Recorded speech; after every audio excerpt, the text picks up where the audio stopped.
One of President Joe Biden's final decisions in office was to grant Ukraine permission to use ATACMS on Russian territory, but there were some geographical restrictions placed on that, we believe. One of the Trump team's first decisions may be to allow long range or deep strikes and remove these restrictions. Will this turn the tide of war or force Putin's hand to negotiate? Today, I'm delighted once again to be joined by Ben Hodges, who is a retired United States Army officer who became commander of the United States Army Europe in November 2014 and held that position for 3 years until retiring from the Army in January 2018. Until recently, he was the Pershing Chair in Strategic Studies at the Centre for European Policy Analysis, specialising in NATO, transatlantic relationships, and international security. I won't do a big, long, rambling intro because I'm sure many of you will have seen Ben's videos and fantastic interviews. Before we jump in, I wanted to say thank you to everyone who is supporting our fundraiser at the moment.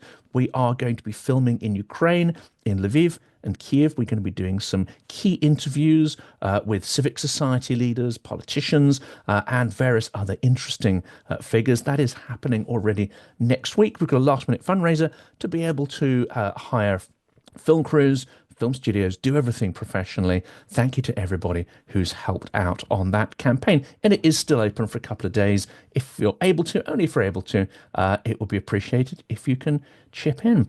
Ben, thank you so much for joining me once again.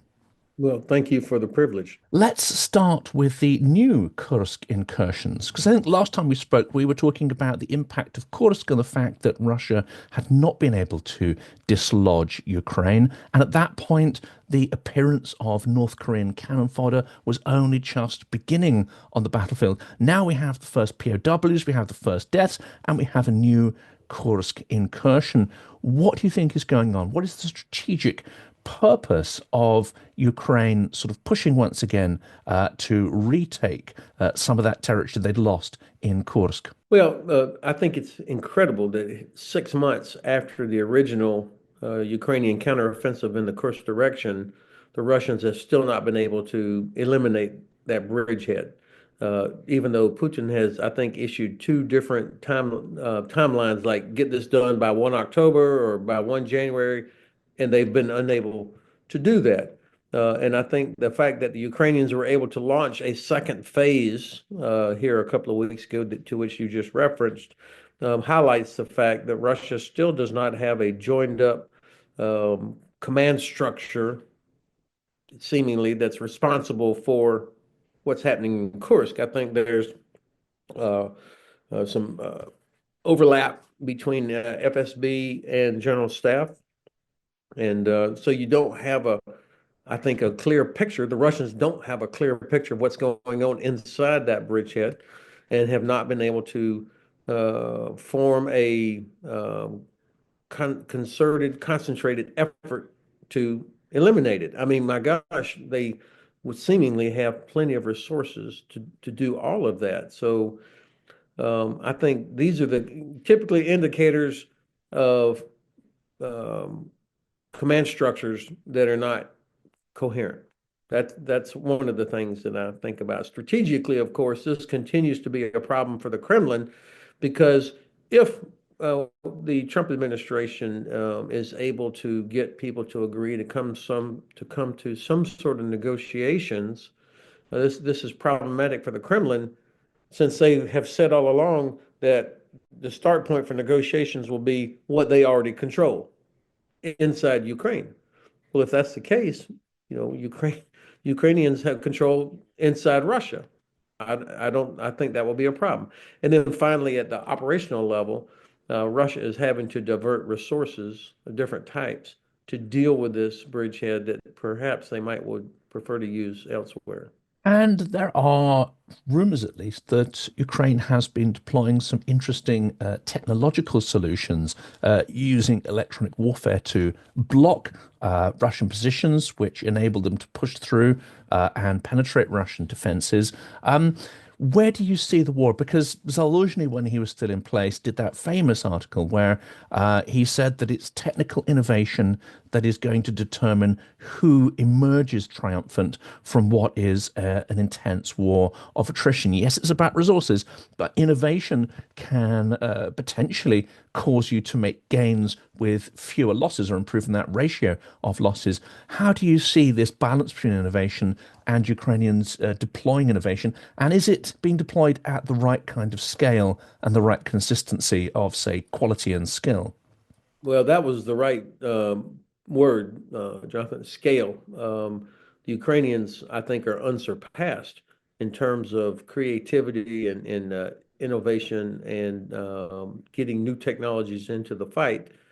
Their ability to do it at the scale necessary to have the sort of real effect that they need is not there yet. And this is where, of course, we should be helping in developing or providing what's needed to increase the scale of these innovations.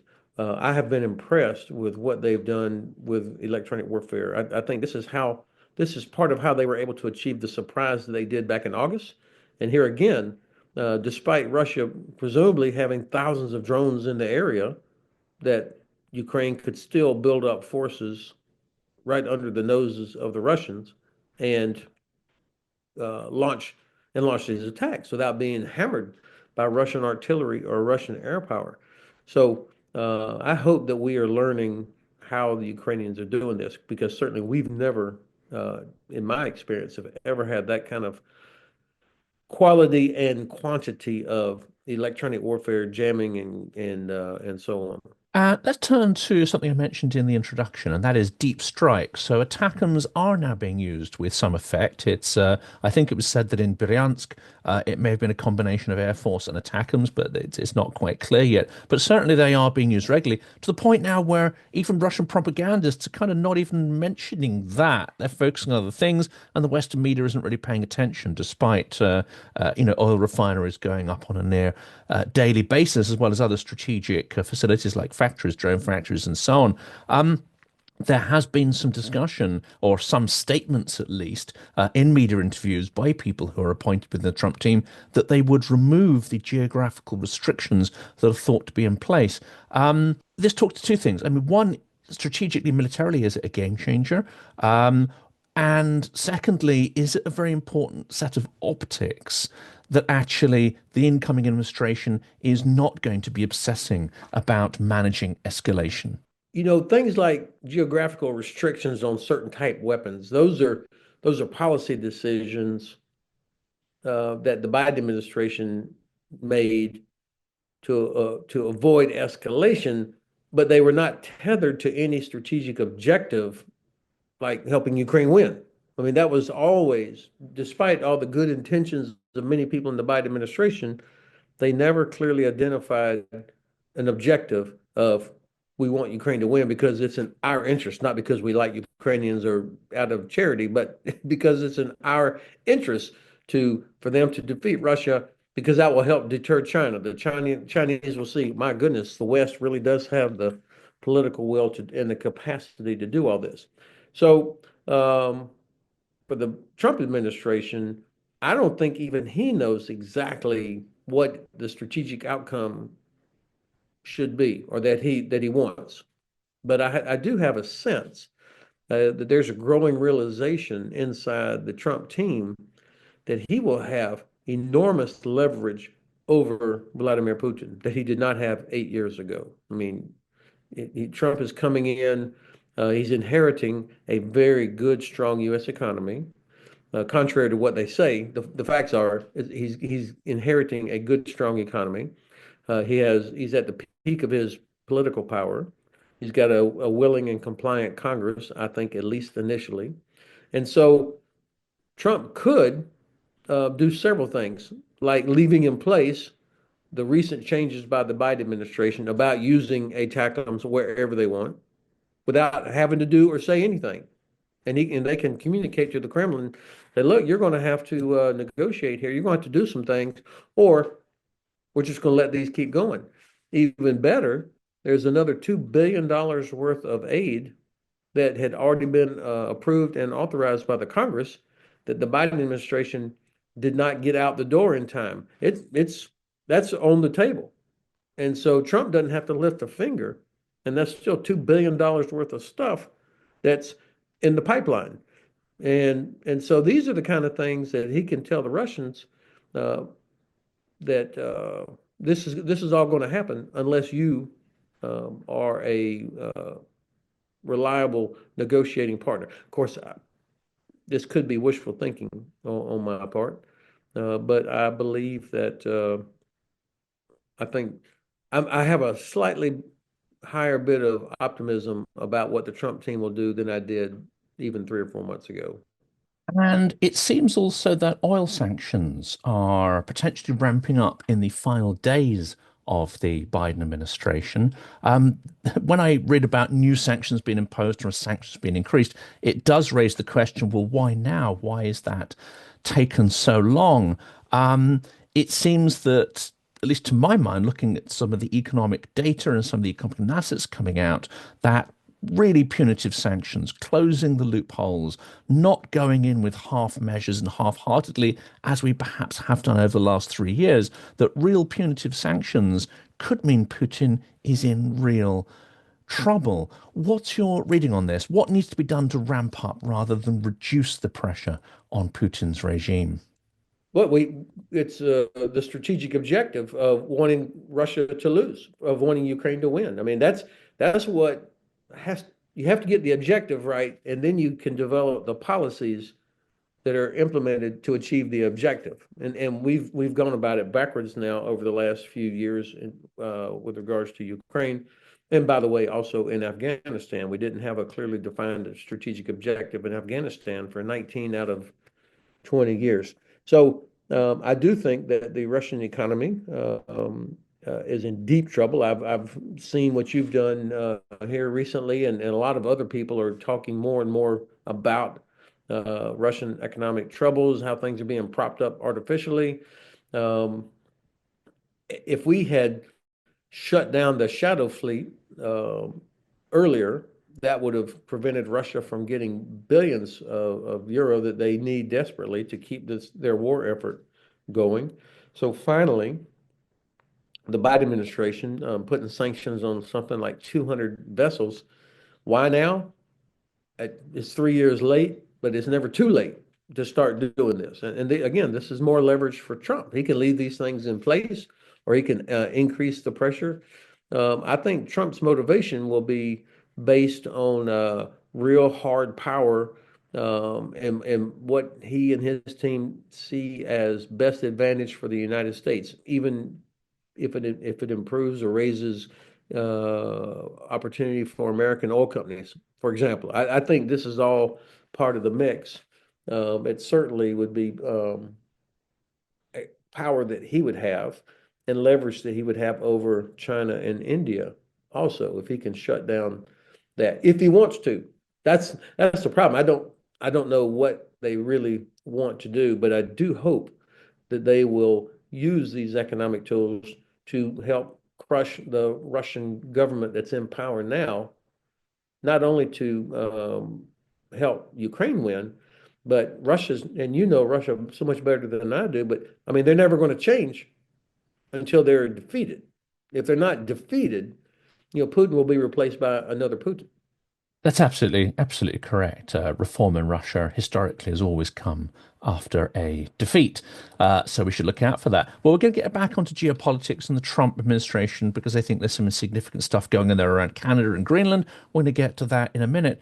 But another theme that's going to be emerging in some of the videos that I'm doing, and it's very much taken from consuming actually content the Ukrainians are producing and that some of the better, I would say, dissident Russians are producing, where they discuss some of the systemic weaknesses in the Ukrainian army. I think there's good reasons why we don't want to beat them up, but and certainly do it in a propagandistic fashion.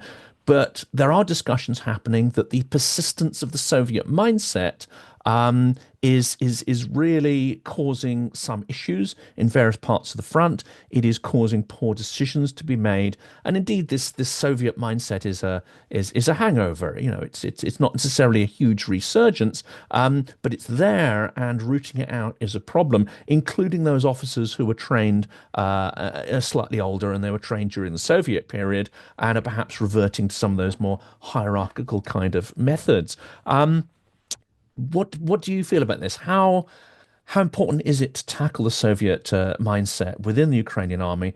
Because it does seem to be stifling innovation, and it seems to be making certain battalions not open to training and new ways of thinking. It can lead to wasteful and highly costly mistakes as well. Well, two or three things there, Jonathan. First of all, it is the responsibility of the civilian authorities and the top military leadership to make sure you have the best possible leaders at every level in combat. And after really 11 years of war, but specifically after the last 3 years, they can see who out there are the best young tactical leaders at company, battalion, brigade level. I mean, they've had years to demonstrate capability, and so very seldom does an army end the war with the same leaders that they had at the beginning because of a variety of reasons. And I think it will be appropriate for General Sersky and the leadership to use this opportunity to weed out those who are not um, uh, adaptive enough and who are not competent in combat. Um, but there also is a requirement for training and education to continue even while you are at war. The training of officers at entry level up through brigade command has to continue even while you're at war, which means you also have to have some quality officers as part of the instruction, the faculty, if you will. So this is a commitment that the Ukrainians have got to make to what we call the institutional army, the part of the army that the overhead for training, educating, recruiting, et cetera. Um, I think that that look, there's no way I can say this that it's not going to sound kind of harsh or callous, but every soldier is going to complain about leadership, when you're in a really crappy situation. So I always have to take this with just a little bit of salt. The complaints that there's still a Soviet mindset. I mean, there are very, very, very few officers in Ukrainian armed forces that were around when Ukraine was part of the Soviet Union. So there aren't many that would have been trained in Soviet schools. Only those guys who are at the very top level. Having said that, I do think that you probably have some leaders that are in that mindset. I spoke with a friend who is has a responsibility to help train officers. And this person told me that there still are a lot of families that are reluctant to send their son or daughter to the army because they still see it as a Soviet style prison army. Um, and they're worried that their son or daughter would be wasted, sent to the front without proper training and equipment, et cetera. So there is that. The next area, we're getting back onto geopolitics here. And of course, what is uh, perhaps feared or rumored is that Putin wants a summit with the US, possibly with Ukraine precluded from it. And of course, Putin wants peace on his terms. But in your view, is Putin's peace incompatible with the concept of a sovereign, independent, and secure Ukrainian state? What you just described is the last thing that Putin wants. He has not changed his war aims, despite the casualties, despite their inability to to achieve what they set out to achieve. And in fact, I think Putin is in a weaker position now than he was a year ago. Not only because of the casualties and the losses and the damage to their economy, Um, the loss of Assad in Syria. I mean, that was as clear a demonstration as we're going to see of Russia's weakened position that they could not save their ally in Syria. And now they're losing their Navy base in Tartus and other their air bases. You saw the picture last week of the Russian submarines sailing out towards Gibraltar because it couldn't stay in Syria. I mean, this is incredible. All of these are indicators of Putin's weakening, in my view. So, but yet, despite that, they have not changed their war aims, and I think he probably can't change his war aims um, and still stay in power, not in a significant, meaningful way. Of course, it's not our responsibility to keep him in his job. It ought to, we prefer the opposite.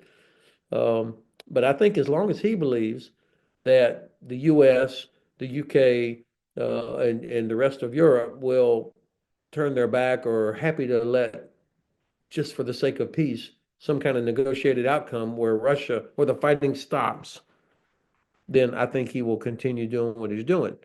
Um, because again, he doesn't care about casualties. But I think if he's made to understand that he's not going to be able to keep Crimea, or he's not going to be able to keep this 20% of Ukraine that he's taken, that we are committed, then I think things change. And that leads back to the question we had earlier, in which the sort of title of the episode about Putin potentially being in real trouble, especially if Trump decides to play hardball with him, especially if Trump realizes how much leverage he actually has. Does Putin even need peace? Because surely peace is an existential threat to his regime's survival. Think of the sort of army of 3 million who would be returning and all the benefits and perks that they're currently getting. That might sound odd, but certainly the financial inducements are huge. Going into Russia's provinces, there's more money than they have ever seen in history going into communities and families. If the war ends, that gravy train ends for families, oligarchs, industrialists, the sort of middle class who've stuck their heads in the sand.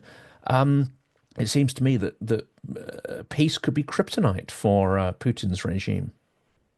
Well, that's a interesting point, and I don't disagree with it. But I have heard from others that have inside knowledge there that there's a growing discontent uh, into because of the inflation, raising prices inside Russia. People are finally starting to complain about the number of casualties. Um, even inside Russia, there has to be some sort of sense of things are not going well and as expected. And so, you know, I'm reluctant to put because I've been wrong several times on my estimates of when things might happen or how long could something last. But, it does seem that this year, 2025, is a potentially one of those years where, like, can they continue at the same level? Um, uh, Especially if we don't do something to change the external dynamics. Can the Russians really continue what they're doing with this propped up economy? It's interesting because, yes, a lot of the sources I see suggest that there are certainly amongst the oligarchs and so on, there's a certain amount of disquiet. And even in the regions where the base interest rate is now, I think it was at 21 last time I looked, it could be already going up to 23. I need to check those figures. But it's certainly a rate that's unsustainable long term for businesses to thrive and invest. Same with the mortgage rates, which is killing the property market. So there will be these signals, this disquiet, but nobody wants to fall out of a window. And if you look at Putin's public displays and the propagandists to amplify the sort of discussion that must be going on in the Kremlin, unfortunately, there's a certain element of triumphalism in his words, his manner, his tone. Do you think that is just for show, or does Putin genuinely believe he's winning? And as long as he thinks he's winning, there's no real incentive to stop the war. Well, that's right. And his sense of winning is based on whether or not he thinks that Ukraine will get the support um, it's getting now from the West. And I think if if he believes that Trump is more interested in just getting a negotiated outcome so that they can turn away and focus on other things, then I think he'll wait us out on that. So yes, I think he probably feels like he's in a good spot until he's not. As we know with these regimes, they can be brittle, they can crumble very rapidly. So what is Putin holding out for? Because it's not just some scraps of ruined and poisoned territory in Ukraine. There seems to be far more behind his ambition, including reconstituting the Russian Empire, but also a global ambition, which we've talked about a number of times. It seems from looking at these Russian dissident media that Putin is pushing for a new Yalta, a Yalta of tyrants this time, and of autocrats and despots, and those who sign up to his vision of the world, which is the sort of informal power relations which Russia thrives at, not the rules-based order that we've lived under. He wants to carve up the world together with China and potentially with Trump. Do you have fears that Trump will look at this and actually subscribe to this view rather than the rules-based order that we are clinging to, and he will actually participate in Putin's game and in his new Yalta conference? Yes, I'm very, very concerned about that. And all the language that has come out of Trump and the Trump team over the last few months points exactly towards that. I mean, the bizarre statements last week about Greenland and Canada and Panama. I mean, they must have been almost in disbelief in the Kremlin and in Beijing that here's the American president-elect using the same kind of language, and then having people come out to sort of justify it. Well, Greenland has got so much mineral wealth; it's really important. Like, unbelievable. Um, so I do have fear. I used to kind of think, oh, come on, this is just Trump being Trump, blah, blah, blah.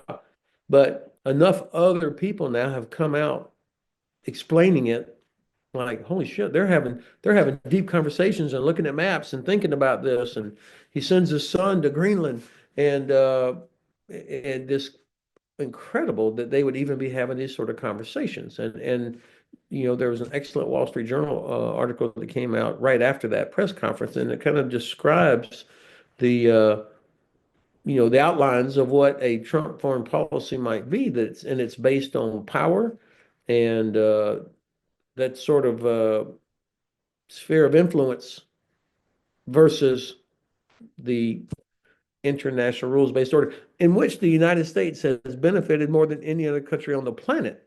And yet he talks about it as if we're getting screwed over by everybody benefiting from our benevolence and strong defense. There is a lot of merit to that. That there is a sense that other countries have uh, taken advantage of American investment in defense so that they didn't have to. Every president has complained about that since Truman, but nobody has benefited more from this entire arrangement than the United States. And now he's going to, jump over the apple cart, and I worry about that because then the Chinese will say, okay, good. We'll take what we want. You have what you want. And this phrase of Timothy Schneider, obeying in advance, well, we'll talk a little bit about, America's oligarchs in a second. But if you look at this argument about Greenland and indeed the extension, which is Canada, and absorbing it, and then you do look at a map, it does make some strategic sense. I mean, not to do it in this manner and to do it with this tone, but reinforcing American interests as global warming means that the Northwest Passage opens up. China potentially putting restrictions or using its proxies and allies to put pressure on the traditional maritime trade routes. There is some strategic logic of why this part of the world will become hugely important. And then there's the point of view of extractive resources as well. So Is that the scary bit, that actually there is some underlying geopolitical logic to what's being discussed? Well, yes. I mean, they're making arguments that in terms of the why, why these places matter. It's like, yeah, of course you do. But it's the how that is so concerning. I mean, we already have a base on Greenland, thanks to, with the permission, obviously, of the Danish government and the people of the government of Greenland. Um, Not a lot of people are begging to be assigned there, as you can imagine, but nonetheless, we have had that since the Second World War. Um, so if we're concerned for security reasons, let's ask, can we grow the size of that base? Can we put more assets there, Air Force, Navy, et cetera? Um, we have re invigorated our presence in Iceland. You remember from the Cold War days, the famous GI-UK gap, Greenland, Iceland, UK gap, from which the alliance would watch and monitor Soviet submarines coming down from the Arctic down into the North Atlantic. So this is becoming important again. Denmark has reinvigorated or restarted their radar stations in Faroe Islands for the same reason. Um, and if it's about access to wealth, okay, then there's ways to do that. And I think Greenland has said they're open for business. Uh, Canada, while not a huge population, is a gigantic country with enormous, endless amounts of wealth. And it's terrible that they have been such a poor investor in defense. Um, and so I have no problem with the U.S. government putting pressure on our Canadian neighbors, say, hey, look, you, you're part of the Atlantic and Pacific as well, just like us. And, you're the biggest Arctic country uh, next to Russia, maybe. So do more or help us protect what we care about. But to threaten them and talk about them as a 51st state and this, all of these things, you know, erode the cohesion of the alliance. That it makes people question, like, what the hell? I mean, the cohesion inside NATO, despite the arguments we all have with each other all the time on different policy things, that cohesion of NATO was always the secret sauce, and I think that's at risk. And this is an interesting point, isn't it? Because what Putin has been able to do through the course of his regime is progressively make people complicit in his criminality. He doesn't necessarily require them to commit crimes immediately, but somewhere on the line, if you're complicit with it, then you will be required to perform within that system. He's done it with the elites, he's done it with the population. Now, I very much fear he's doing that by involving other powers in his games and his crimes. Serbia, Hungary, and many others, Slovakia, and so on. If he can actually rope the US and make Trump's administration complicit in his criminality, that's my real fear, is that that's the end game here. It's to create a world of authoritarians and semi-authoritarians, and really diminish the so-called democratic bloc, which adheres to this idea that there are human rights, that these are in perpetuity, and that we're sort of building this rules-based order, etc., etc. It seems that he has a method to deconstruct this, and there's a real risk of countries, not just the US, actually falling in and playing that game. Well, look, this is where um, some leaders are going to have to rise to the challenge across Europe. Um, and you do see some people in some countries that have stepped up where you can see the possibility of not everybody's just going to get roll over for Trump or for Putin or for Xi. Often these are from the very small Baltic countries, for example. But I'm impressed with Alexander Stubb of Finland. And this guy, he is not confused about the threats and responsibilities. And they demonstrated that by seizing this vessel, the Eagle S, that was destroying, dragging their anchor across the Baltic Sea. The Finns go out and seize the vessel. I think more and more people will start feeling confident that they have to do the same sort of thing. Prime Minister Meloni of Italy, she's got some brass. I mean, really strong, clear messages. Um, we have an election here in Germany coming up in just a few weeks that will see the a likely much stronger CDU-led government with Friedrich Merz as the Bundeskanzler. Um, Donald Tusk in Poland. It feels almost like the center of gravity of power in Europe is shifting east and north. And these are people that are not confused about Russia as the threat. And I have to say also that former Prime Minister Mark Rutte, the Secretary General of NATO, he's already doing better than I had anticipated. So um, all is not lost, even though the U.S. government, the one that's coming in, is going to be problematic, and hopefully we'll see them um, understand better what they're going to do in the coming months. I have to say the UK seems to be on the sideline. You know, each of us has our own internal issues, but I don't feel that oomph coming from UK.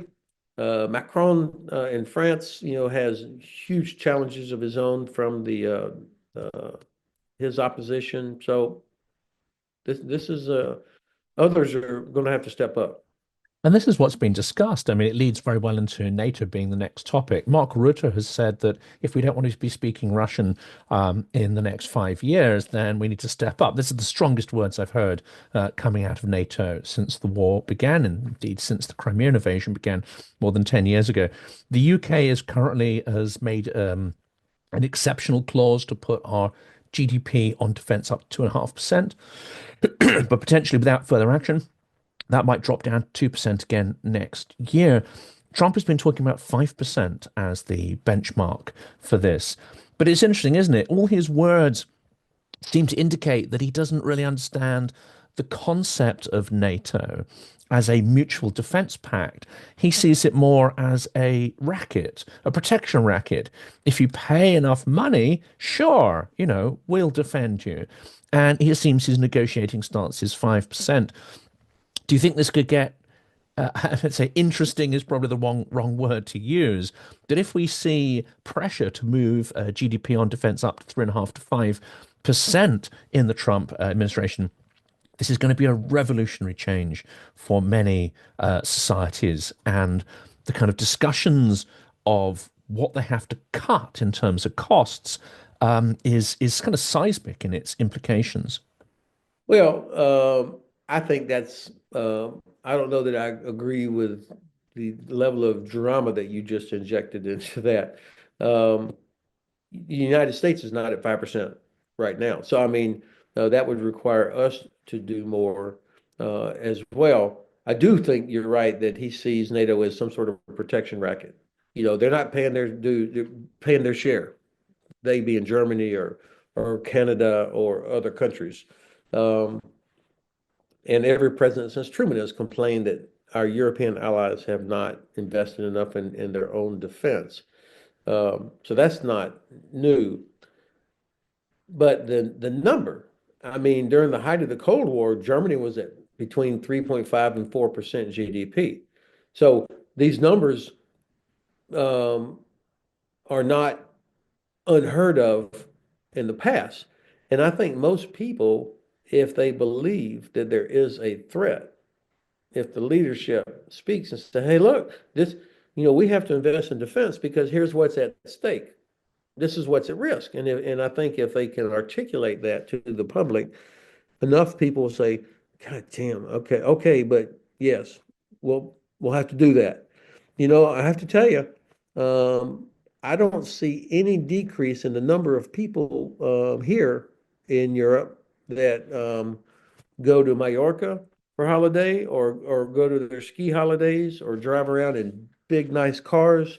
I mean, I see no decrease in any of that. So um, there is a lot of room for people to be required to pay more for defense, as well as the other things that governments are supposed to provide, infrastructure, et cetera. But it will require leaders saying, let me tell you why we have to do this.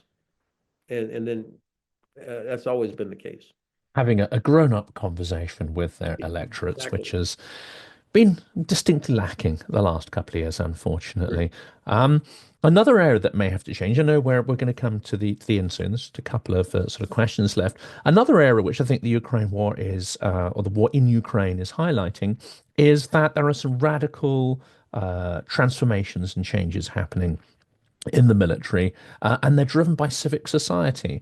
So, firstly, there's this implication that unless you inject some form of civic society, some form of, I would say, Silicon Valley agility into your military, then you're not going to be able to keep up with innovation and the sort of rapid training and iteration cycles that are required for drones and so on. I've talked to a lot of people who are involved in that sort of drone process, and they talk about cycles in terms of days and weeks, not months and years. And this absolute obsession with driving down the unit cost. You know, you get it right, you iterate it, you drive down the cost, you produce tons of them, but already a month later, you're on another generation of these. Can Western military procurement and innovation processes, are we at all geared up to doing this? I think we could, of course, um, but it would require addressing the various laws and policies that govern procurement and production. I mean, um, it's not just a matter of a commander saying, "All right, troops, we're going to be the most innovative battalion, brigade, division in the U.S. Army or the British Army." Yes, sir. Okay, get at it. And somewhere, somebody's got to buy the stuff you have to procure. And of course, there are, for good reason, plenty of rules and regulations about where the money goes, accountability. And then while something looks like a great idea for this particular situation, is it scalable that we can use everywhere? Or can it be done safely? How do you train with it? I mean, I'm not making excuses. These are the facts that govern how we do stuff. And of course, the Congress, not one penny comes to the Department of Defense without the Congress authorizing and appropriating it. And so we joke that the Pentagon has a board of directors with 535 members. Um, so um, these are the kind of things, and obviously it'd be the same in UK, and it'll be the same in any European country that's part of the European Union. So if you want to be innovative, it's not just about do we have enough smart young people that can put shit together. It's also the rules that would have to be addressed, at least to get any sort of scale. And this is the interesting point, I think, in Ukraine. Yes, they're struggling to get out of a Soviet mentality. So they have certain things they need to do, certain ways they need to do that are not an exact analogy with the West. But when I speak to people in these battalions and so on, it is, yes, the central government is involved in some research and procurement processes, but it strikes me, and it's very difficult to get any, actual empirical data on this, but it's civic society who is driving the bulk of innovation, and then government sees what works and it comes in and does the scale. But without this civic society driving that innovation, testing at the front, it seems that this doesn't happen. And of course, they bypass the procurement processes you're talking about. They have volunteers bringing a lot of this kit in by hand. They have people teaching themselves. They have strong communication between the home front, the cottage industry, and the tech sector, and the lines of defence. And it seems that the government has ceded control for a certain period and for certain functions. Is it at all conceivable that we can sort of imitate this? Because it goes completely against the kind of procurement processes that you've described. Yeah, I think parts of it could be adopted by us, but I mean, you're describing a situation, and by the way, I'm envious of it. I am impressed with it, but they are they're fighting inside their own country. I mean, they're literally fighting for their life. And so that's a different sort of a scenario than when you're talking about how can we do this in UK or Germany or the US for something that we're going to do on a different continent or that we would employ in the Middle East or whatever. So it's the scale aspect of it as well. So yes, the Ukrainians are coming up with incredible solutions for where they're doing it. I'd be interested. Maybe you'll learn a lot next week when you're in Ukraine and have the chance to talk to people. How do they share inside Ukrainian forces if the uh, Second Brigade has developed a great technique for doing certain thing? How do they get that from what they've learned in Kursk down to Pokrovsk? Is there a mechanism inside?